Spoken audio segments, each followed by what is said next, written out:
কোন কোন দল, একটা দল ফেসবুকে স্ট্যাটাস দিয়ে বলেছে আমরা সংস্কার, অংশীদারিত্বের রাজনীতি, দেশ গঠন, অভ্যুত্থানে কোনো ভূমিকা রাখিনি। আরে বাবা, তোমরা নতুন ছাত্রদের দল, রাজনীতিতে জামাত ইসলামের সাথে পাল্লা দিতে গেলে আরো বহু দূর যাইতে হবে।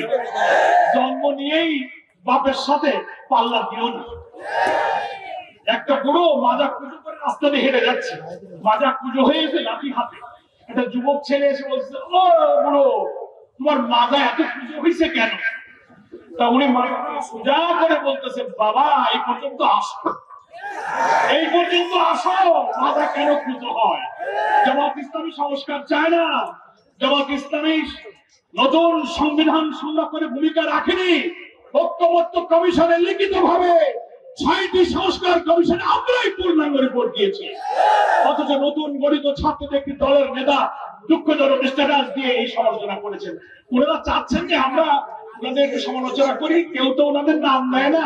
তো জামাতের মধ্যে বড় দলের দুটো কথা বললে যদি আমাদের নাম মুখে দু একটা দেয়, আমরা আপনাদেরকে অত আমলে নিই না। এই পর্যন্ত এসে জামাতের রাজনৈতিক ম্যাচুরিটি বোঝার জন্য আরো কিছু পথ হাঁটতে হবে। ধৈর্য ধরো, হাঁটো, এক্ষুনি সমালোচনা করো না।